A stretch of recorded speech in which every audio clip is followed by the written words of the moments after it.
Hi, today is June 4th, 2026. We're on the roof of the Phillips family in Phoenix, Arizona. We're on the back slope of their roofing system where we're going to be doing a repairability assessment video.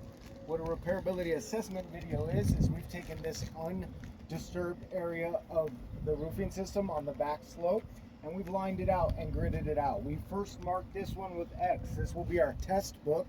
We will be removing and reinserting this shingle. We'll document anything that transpires to the surrounding shingles. We have all the surrounding shingles outlined and numbered. We have books 1 and 2, which are beneath book X. We have book 3, which is off to the left, and book 4, which is off to the right. We have books 5 and 6, which overlap the nail strip of shingle book X. Those will need to be lifted in order to get the fasteners out. Then we have 7 and 8, which overlap the nail strip of 5 and 6. 5 and 6 have nails or fasteners in their nail strip that go through the back of our book, so those will need to be lifted and removed as well. What I want to do first is separate the shingle from the material that binds it to the book beneath it. We're going to diagnose the shingle. The shingle is a dimensional shingle. It starts here and it ends here, and I need to get it separated from the material that holds it to 1 and 2. For that, I'll use a soft nosed putty knife. I'm going to start on one end of the shingle and just slowly work my way across.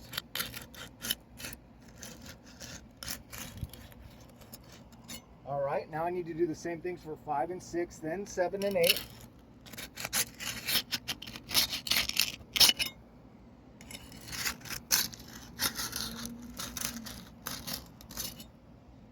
Now 7 and 8.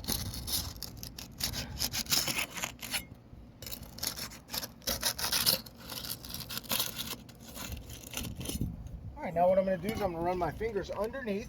I'm feeling for any ripping or tearing or material that's been transferred. That one feels good, as does that one. This one is good as well. 8 is good. And 7 is also good. The current condition of the roof, I can feel by the pliability, is very dry. We don't want to lift or bend these shingles. They will get creases in them. Now what I want to do is remove the shingle from the decking by removing all fasteners that hold it into place. For that, I'll be using this thin pried roofing snake. Start right here at the very end of the shingle, and we'll pull this nail. That's one.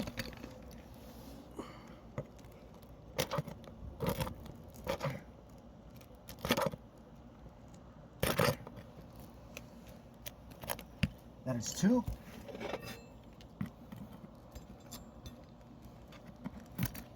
This is 3.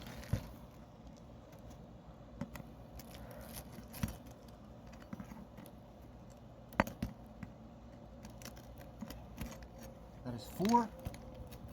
And finally, this is number 5.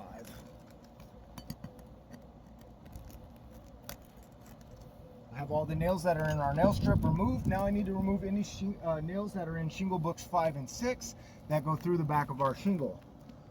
Oh, look at this. The condition of this roof is so dry that when you lift this book at all, it separates at the seam and this tooth becomes delaminated. This is on book number 8. So I'm going to mark this. We have one delaminated tooth, and we have delamination that stretches all the way across the seam. We also see that the corner of this tooth is becoming delaminated.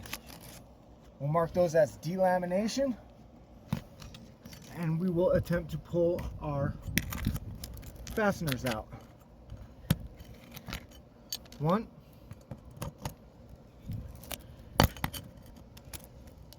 2,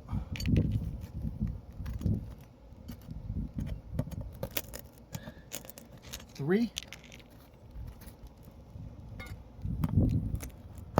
4.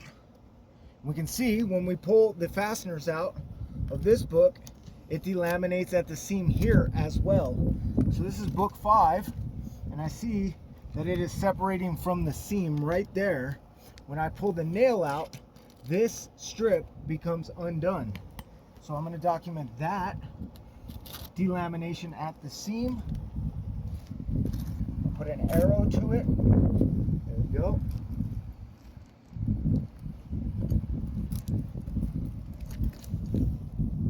right, I believe that we have all the fasteners removed. Now I'm going to remove the shingle book. We'll take the shingle book, set it right there. Now what we're going to do is collect some on the roof measurements of the shingle.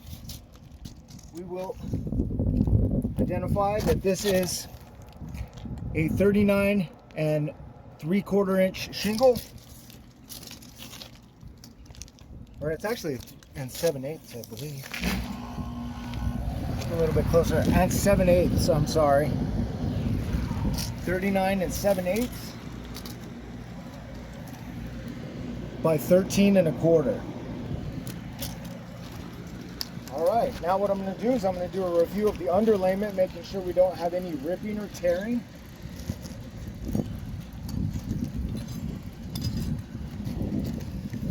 Nope, but what I do notice is, look right here.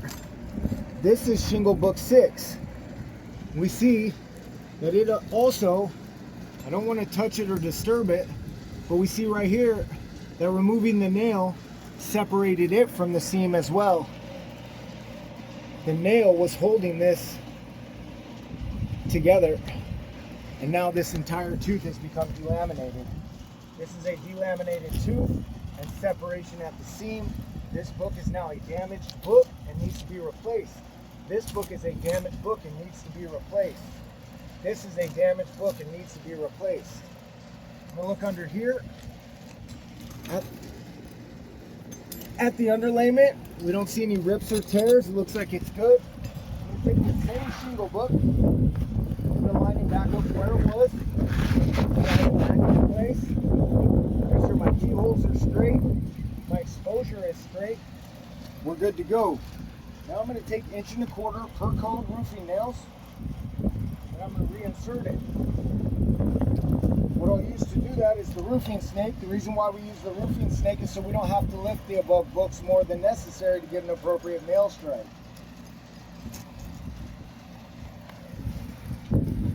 Start right here on the shingle. Where my previous nail holes were, they look kind of similar to them. We are in the nail strip and straight. That was 1.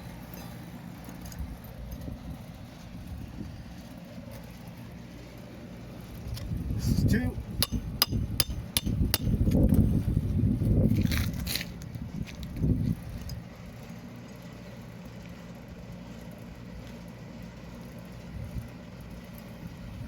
And the nail strip straight. That is 3. I need one more over here on the very end.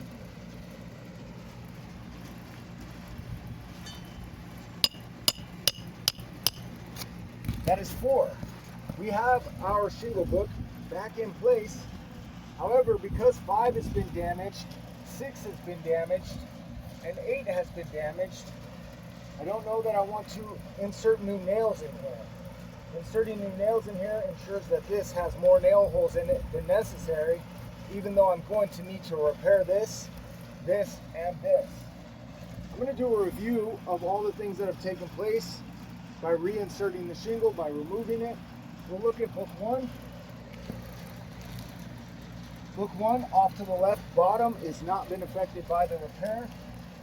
We'll look at book 2. Book 2 has not been affected by the repair. Look at book 3. Book 3 was not affected by the repair. Book 4. Book 4 could use some sealant, but otherwise it has not been affected by the repair. We'll look at book 5. We know that it's delaminating at the seam right here. This is a delaminated tooth.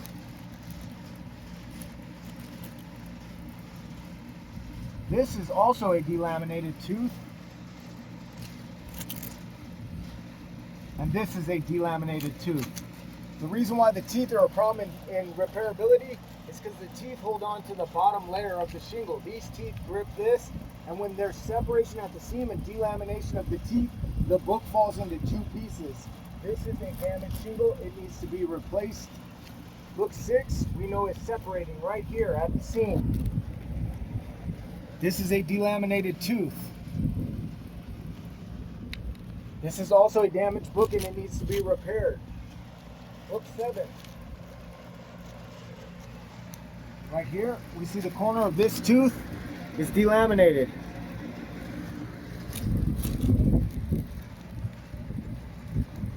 This tooth is fully delaminated. This is book 7.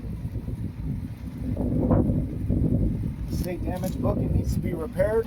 Book 8, we know has delaminated completely at the seam. We see it there. We see this tooth is delaminated. This tooth partially delaminated right there at the corner. This is a damaged book, needs to be repaired. So, likelihood tells me that if I repaired 7, the same things would happen to the above books here.